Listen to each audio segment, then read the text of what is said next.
আসসালামু আলাইকুম ওয়া রাহমাতুল্লাহি ওয়া বারাকাতুহু। ইন্নাল হামদালিল্লাহ নাহমাদুহু ওয়া নাস্তাঈনুহু ওয়া নাস্তাগফিরুহু ওয়া নাউযু বিল্লাহি মিন শুরুরি আনফুসিনা ওয়া মিন সাইয়্যাতি আ'মালিনা। من يهده الله فلا مضل له ومن يضلل فلا هادي له وأشهد أن لا إله إلا الله وحده لا شريك له وأشهد أن محمدا عبده ورسوله يا أيها الذين آمنوا اتقوا الله حق تقاته ولا تموتن إلا وأنتم مسلمون يا أيها الناس اتقوا ربكم الذي خلقكم من نفس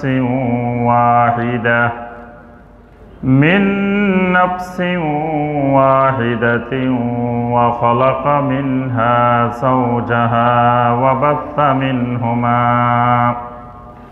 وبث منهما رجالا كثيرا ونساء واتقوا الله الذي تساءلون به والأرحام إن الله كان عليكم رقيبا يا أيها الذين آمنوا اتقوا الله وقولوا قولا سديدا يصلح لكم أعمالكم ويغفر لكم ذنوبكم ومن يطع الله ورسوله فقد فاز فوزا عظيما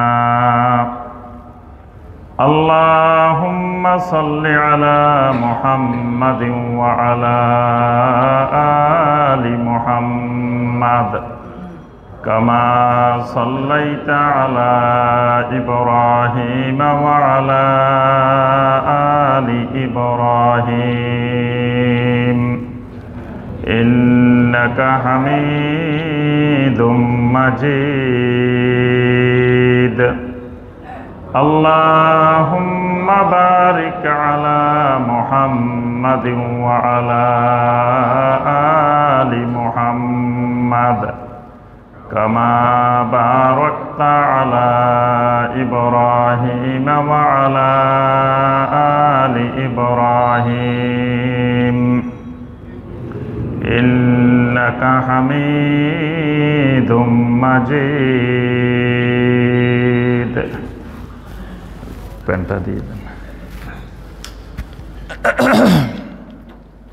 মুআজ্জাজ মুকাররম উলামায়ে কেরাম, সম্মানিত মুরব্বিয়ানে আযম,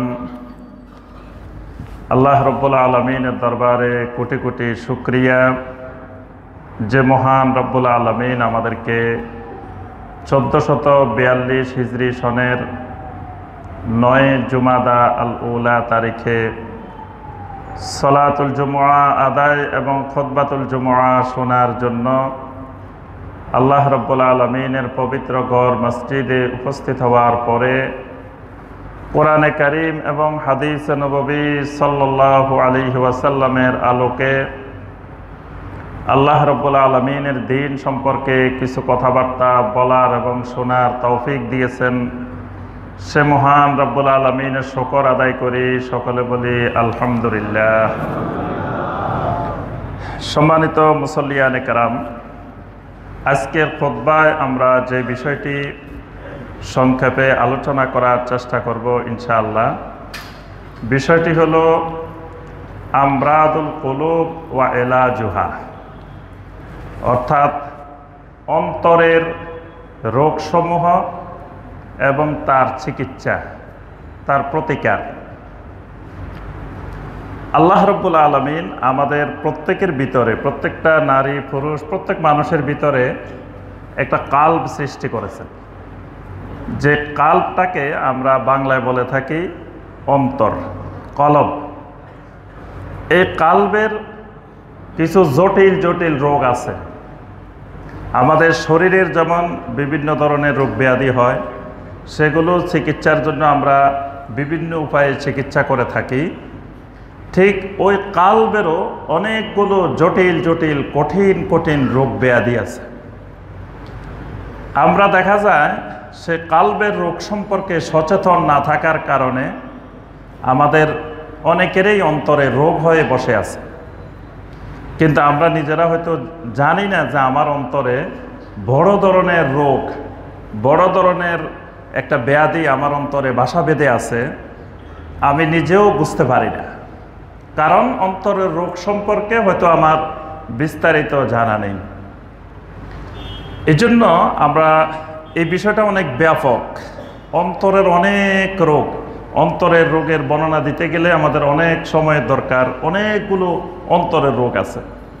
তা আমরা শুধু একটা খুতবায় সংক্ষেপে অন্তরের কিছু বড় বড় রোগ, কমন রোগ, যে রোগগুলো মোটামুটি অধিকাংশ মানুষের হয়ে থাকে, এরকম রোগসমূহ আর এর চিকিৎসা, এলাজ, কিভাবে এই রোগগুলোর চিকিৎসা করা যাবে, চিকিৎসা পদ্ধতিটা কি হবে, এ সম্পর্কে আমরা আজকের খুতবায় আলোচনা করার চেষ্টা করব ইনশাআল্লাহ। এই বিষয়ের উপরে যুগে যুগে সাহাবায়ে কেরাম থেকে শুরু করে এই 1400 বছর পর্যন্ত যুগে যুগে অসংখ্য আহলুল ইলম, অসংখ্য উলামায়ে কেরাম বিশাল বিশাল বই পুস্তক রচনা করেছেন এই অন্তরের রোগের উপরে। তন্মধ্যে একটি গুরুত্বপূর্ণ বই হলো মাদারিজুস সালিকিন। ইমাম ইবনুল কাইয়িম রাহিমাহুল্লাহ তিনি এই বইটি লিখেছেন, মাদারিজুস সালিকিন। এই বইতে তিনি গুরুত্বপূর্ণ অনেকগুলো অন্তরের রোগ আলোচনা করেছেন এবং এগুলো কিভাবে শেফা করা যায়, কোরআন সুন্নাহর দৃষ্টিতে অন্তরের এই রোগগুলোর চিকিৎসাও তিনি সেখানে বিস্তারিত আলোচনা করেছেন। তো আমরা সংক্ষেপে এখানে তিনটি বিষয় আলোচনা করব। প্রথম বিষয় হলো অন্তরের রোগ বলতে আসলে কি বোঝায়। দ্বিতীয় বিষয় হলো অন্তরের রোগগুলো, প্রধান রোগগুলো কি কি। তৃতীয় বিষয় হলো এই রোগগুলোর চিকিৎসার জন্য আমরা কি কি চিকিৎসা পদ্ধতি গ্রহণ করব। আল্লাহ রাব্বুল আলামিন যুগে যুগে যত নবী রাসূল, আম্বিয়া আলাইহিমুস সালাম পৃথিবীতে পাঠিয়েছেন, প্রত্যেক নবী রাসূলকে আল্লাহ রাব্বুল আলামিন কিছু দায়িত্ব দিয়ে তাদের কিছু কর্মপদ্ধতি, তাদের কিছু দায়িত্ব কর্তব্য নির্ধারণ করে আল্লাহ রাব্বুল আলামিন তাদেরকে নবুয়ত এবং রিসালাত প্রদান করেছিলেন। আল্লাহ রাসূল সাল্লাল্লাহু আলাইহি ওয়াসাল্লামকেও আল্লাহ রাব্বুল আলামিন কয়েকটি মৌলিক গুরুত্বপূর্ণ দায়িত্ব দিয়ে তাকে নবী এবং রাসূল বানিয়েছিলেন। সুবহানাল্লাহ। আল্লাহ পাক কোরআনে কারিমে অসংখ্য আয়াতে কারিমায় এই বিষয়গুলো আল্লাহ পাক বর্ণনা করেছেন। সূরা আল জুমুআর 2 নম্বর আয়াতে কারিমায় আল্লাহ সুবহানাহু ওয়া তাআলা বলেন, হুয়াল্লাযী বাআসা ফিল উম্মিয়্যিনা রাসূলাম মিনহুম ইয়াতলু আলাইহিম আয়াতিহি ওয়া ইউযাক্কিহিম ওয়া ইউআল্লিমুহুমুল কিতাবা ওয়াল হিকমাহ ওয়া ইন কানু মিন ক্বাবলু লাফি দালালিম মুবিন। আল্লাহ রাব্বুল আলামিন বলেন, তিনি সেই আল্লাহ। আল্লাহর পরিচয় হলো, এটাও একটা গুরুত্বপূর্ণ পরিচয়, যিনি বাআসা ফিল উম্মিয়িনা রাসূলাম মিনহুম, যিনি উম্মিদের মধ্যে তাদের ভিতর থেকে একজন রাসূলকে যিনি নির্বাচিত করেছেন, রাসূল পাঠিয়েছেন, রাসূল দিয়েছেন। ওই রাসূলের কাজ কি?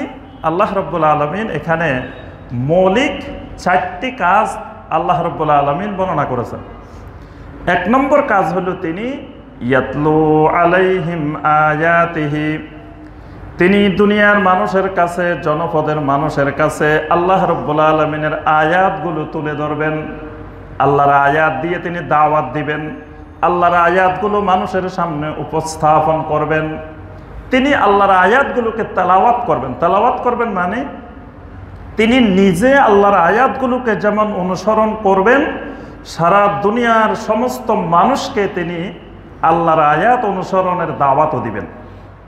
তিনি আল্লাহর আয়াতগুলোকে সুন্দর করে মানুষের সামনে তুলে ধরবেন, উপস্থাপন করবেন। এটা তার 1 নম্বর কাজ। ওয়ায়ুযাক্কিহিম, 2 নম্বর কাজ হলো তিনি দুনিয়ার মানুষদের তাজকিয়া করবেন, পরিশুদ্ধি করবেন। মানুষদেরকে ভেজাল মুক্ত, দুর্নীতি মুক্ত, তারপর দূষণ মুক্ত করে দুনিয়ার মানুষকে খাঁটি নির্ভেজাল বিশুদ্ধ বানিয়ে দিবেন। সুবহানাল্লাহ। তাজকিয়া করবেন। ওয়ায়ুযাক্কিহিম মানে আয়াত উপস্থাপনের পরেই তার দ্বিতীয় কাজ হলো এটা। কারণ যেই মানুষগুলোর কাছে তিনি আল্লাহর আয়াত উপস্থাপন করবেন, এই মানুষগুলোর ব্রেনের মধ্যে, কালবের মধ্যে অসংখ্য বাতিল চিন্তাধারা, শিরকি চিন্তাধারা, কুফরি চিন্তাধারা, মুনাফিকি চিন্তাধারা, অনেক ধরনের বাতিল চিন্তাধারা ভরপুর হয়ে আছে। তিনি সেখান থেকে এই সকল বাতিল চিন্তাধারাগুলোকে দূর করে তাদের অন্তরটাকে পরিশুদ্ধ করে দিবেন। তাদের অন্তরের চিন্তা চেতনা একেবারে বিশুদ্ধ তাওহীদ ভিত্তিক চিন্তা চেতনা, সুন্নাহ ভিত্তিক চিন্তা চেতনা তিনি তাদেরকে বানিয়ে দিবেন। সুবহানাল্লাহ। তাদের চিন্তা চেতনা হবে শিরিক মুক্ত, কুফর মুক্ত, নিফাক মুক্ত, বিদআত মুক্ত। তারা হবে বিশুদ্ধ নির্ভেজাল খাঁটি তাওহীদের অধিকারী। সুবহানাল্লাহ। এই জন্য নবী সাল্লাল্লাহু আলাইহি সাল্লামের যে সরাসরি স্টুডেন্ট সাহাবায়ে কেরাম রাদওয়ানুল্লাহি তাআলা আলাইহিম আজমাইন, নবী সাল্লাল্লাহু আলাইহি সাল্লামের তাজকিয়া কারা কারা পাবেন, নবী সাল্লাল্লাহু আলাইহি সাল্লামের পরিশুদ্ধি কারা পাবেন, এটাও স্বয়ং আল্লাহ রাব্বুল আলামিন নিজেই বাছাই করছেন। সুবহানাল্লাহ। এই জন্য সাহাবায়ে কেরামকে তো আল্লাহর বাছাই করা, আল্লাহর নবীর জন্য আল্লাহর নবীর সোহবতে কারা থাকবেন, আল্লাহর নবীর তালিম কারা সরাসরি গ্রহণ করবেন, এই মানুষগুলো আল্লাহ সুবহানাহু ওয়া তাআলা কর্তৃক বাছাই করা। সুবহানাল্লাহ। এই মানুষগুলোর সাহাবায়ে কেরাম রাদওয়ানুল্লাহি তাআলা আলাইহিম আজমাইনের অনেক বৈশিষ্ট্য আল্লাহ রাব্বুল আলামিন কোরআনে কারীমের মধ্যে বর্ণনা করছেন। অসংখ্যবার তাদেরকে আল্লাহ রাব্বুল আলামিন জান্নাতের সুসংবাদ দিয়েছেন। সুবহানাল্লাহ।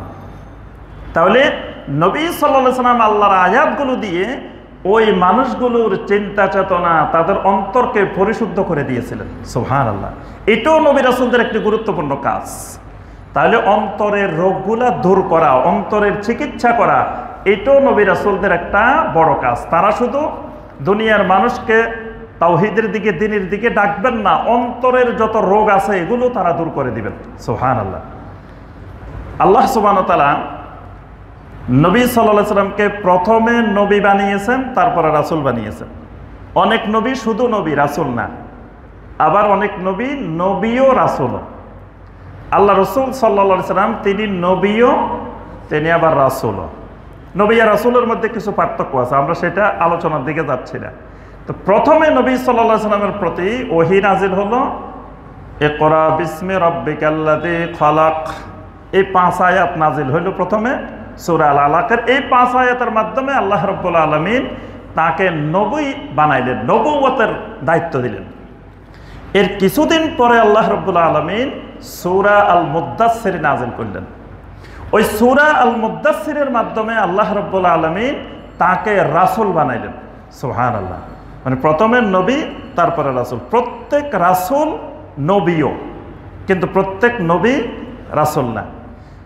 সূরা আল মুদ্দাসসির যেই সূরাটি দিয়ে আল্লাহ রাব্বুল আলামিন নবী সাল্লাল্লাহু আলাইহি সাল্লামকে রিসালাতের দায়িত্ব দিলেন, রাসূল হিসেবে ঘোষণা দিলেন, এখানে আল্লাহ পাক যেই নির্দেশনাগুলো শুরুতেই দিয়েছেন, ইয়া আইয়ুহাল মুদ্দাসসির কুম ফাআনযির ওয়া রাব্বাকা ফাকাব্বির ওয়া থিয়াবাকা ফাতাহহির। সুবহানাল্লাহ। আল্লাহ রাব্বুল আলামিন বলেন, ইয়া আইয়ুহাল মুদ্দাসসির, হে কম্বল গায়ে দেওয়া, চাদর গায়ে দিয়ে শুয়ে থাকা মানুষটা। সুবহানাল্লাহ। আল্লাহ পাক আল্লাহর নবীকে এত পছন্দ করেছেন, সমস্ত নবীকে আল্লাহ পাক নাম ধরে ডাকছেন, কিন্তু মুহাম্মদ রাসূলুল্লাহ সাল্লাল্লাহু আলাইহি ওয়াসাল্লামকে নাম ধরে ডাকেন না। কোরআনে কারিমে কোথাও ইয়া মুহাম্মদ এই ডাক দেন নাই, কিন্তু ইয়া নূহ, ইয়া ইব্রাহিম, ইয়া মুসা, ইয়া ঈসা, অসংখ্যবার আল্লাহ পাক এভাবে নাম ধরে ধরে ডাকছেন। কিন্তু নবী সাল্লাল্লাহু আলাইহি সাল্লামকে নাম ধরে আল্লাহ পাক ডাকেন না, এত তাজিম করেছেন। সুবহানাল্লাহ। তো একটা সুন্দর সিফাত দিয়েছেন নবী সাল্লাল্লাহু আলাইহি সাল্লামের, আল মুদাসসির। নবী সাল্লাল্লাহু আলাইহি সাল্লাম যখন সর্বপ্রথম নবুয়ত পেলেন, ওহী পেলেন, জিবরিল আলাইহিস সালামকে 600 ডানা বিশিষ্ট আকারে বিশাল আকৃতির জিবরিল আলাইহিস সালামকে দেখলেন, তিনি একটু ভয় পেয়ে গেলেন। তা আল্লাহ পাকের জন্য একটু মানে মজা করে, খালিলের সাথে, বন্ধুর সাথে মজা করে আল্লাহ বলতেছেন, ইয়া আইয়ুহাল মুদাসসির, হে চাদর গায়ে দেওয়া, কম্বল গায়ে দিয়ে শুয়ে থাকা মানুষটা, কুম ফাআনজির, কম্বল ফেলে দিয়ে, চাদর ফেলে দিয়ে দাঁড়িয়ে যান, লাফ মেরে উঠে যান। কারণ আপনাকে যে দায়িত্বটা দিয়েছি এটা শুয়ে থাকার দায়িত্ব না। এই দায়িত্ব নিয়ে কম্বল গায়ে দিয়ে শুয়ে থাকা যায় না, চাদর গায়ে দিয়ে শুয়ে থাকা যায় না। এই দায়িত্ব অনেক কঠিন জিম্মাদারি, অনেক কঠিন বড় দায়িত্ব। কুম, আপনি চাদর ফেলে দিয়ে আপনি দাঁড়িয়ে যান, উঠে যান, আর ঘুমানো যাবে না। ফাআনজির, আপনি দুনিয়ার মানুষকে সতর্ক করতে থাকেন। আপনার মূল কাজ হলো সতর্ক করা। কিসের থেকে সতর্ক করবেন? ফাআনজির আনিশ শিরকে, সমস্ত তাফসীর কারক বলেন শিরিক থেকে সতর্ক করেন আপনি। ফাআনজির আনিশ শিরকে, দুনিয়ার মানুষগুলোকে আপনার মূল দায়িত্ব হলো শিরক সম্পর্কে আপনি সতর্ক করবেন, এটা আপনার মূল কাজ। ওয়া রাব্বাকা ফাকাব্বির, আর পুরা জমিনে, পুরা দুনিয়াতে আপনার রবের শ্রেষ্ঠত্ব ঘোষণা করেন। রবের শ্রেষ্ঠত্ব কেমনে ঘোষণা করবেন? ওয়া রাব্বাকা ফাকাব্বির বিত-তাওহীদ, ফাকাব্বির বিত-তাওহীদ, আল্লাহর একত্ববাদের, তাওহীদের ঘোষণার মাধ্যমে, তাওহীদের দাওয়াতের মাধ্যমে আপনি সমগ্র পৃথিবীতে আল্লাহর শ্রেষ্ঠত্ব ঘোষণা করেন। সুবহানাল্লাহ। মানে আল্লাহর শ্রেষ্ঠত্ব ঘোষণা করার সবচাইতে বড় মাধ্যম আল্লাহ রাব্বুল আলামিনের তাওহীদের ঘোষণা দেওয়া, তাওহীদের দাওয়াত দেওয়া, তাওহীদ প্রতিষ্ঠার জন্য চেষ্টা করা। এটা হলো সবচেয়ে বড় আল্লাহর শ্রেষ্ঠত্ব ঘোষণা করা। তাহলে শিরিক থেকে সতর্ক করবেন, তাওহীদের দিকে মানুষকে ডাকবেন। এরপরে আল্লাহ পাক বলতেছেন, ওয়াসিয়াবাকা ফাতাহহির, আপনার পোশাকগুলাকে আপনি পবিত্র রাখেন, আপনার পোশাক কাপড় চোপড় পরিষ্কার রাখেন। ফাতাহহির, পবিত্র করেন। তাহলে কি নবী সাল্লাল্লাহু আলাইহি ওয়াসাল্লামের কাপড়ে কি ময়লা থাকতো? এখানে কাপড় বলে এই কাপড় বোঝানো হয় নাই। মুফাসসিরিনে কেরাম বলেন এখানে সিয়াবাকা মানে কালবাকা।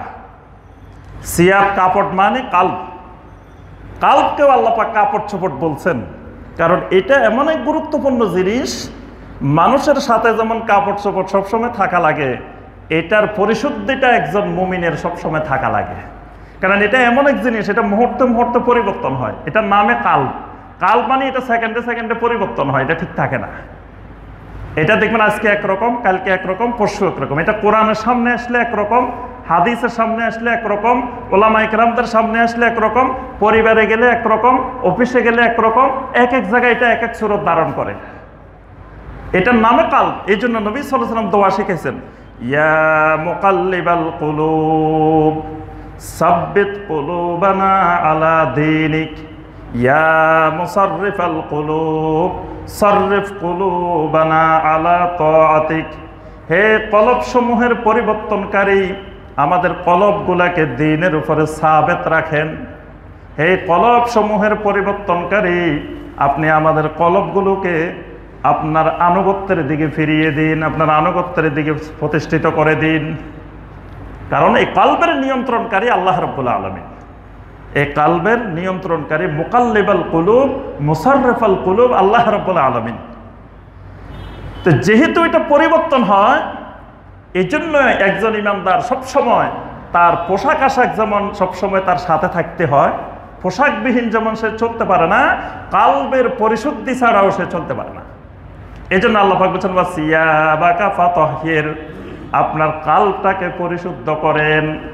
তাহলে কাল পরিশুদ্ধ করার ওষুধ কি? আগে আল্লাহ পাক ওষুধ বলে দিয়েছেন, তারপরে কালবের কথা বলছেন।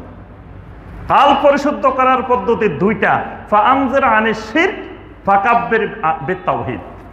অর্থাৎ আল্লাহ রাব্বুল আলামিনের তাওহীদকে মেনে নেওয়া, তাওহীদ অনুযায়ী চলা, তাওহীদের স্বীকৃতি দেওয়া, তাওহীদের বাস্তবায়ন করা, শিরিক মুক্ত থাকা, শিরিক থেকে দূরত্ব বজায় রাখা, মানুষকে শিরকের ব্যাপারে সতর্ক করা, এটাই হলো কালবের পরিশুদ্ধ করার, পবিত্র করার অন্যতম পদ্ধতি। তাহলে নবী সাল্লাল্লাহু আলাইহি ওয়াসাল্লামকে আল্লাহ পাক রাসালাতের দায়িত্ব দেওয়ার সময় এই দায়িত্বটাও দিয়েছেন, এটাও স্মরণ করিয়ে দিয়েছেন, ওয়া সিয়াবাকা ফাতাহির। সুবহানাকা।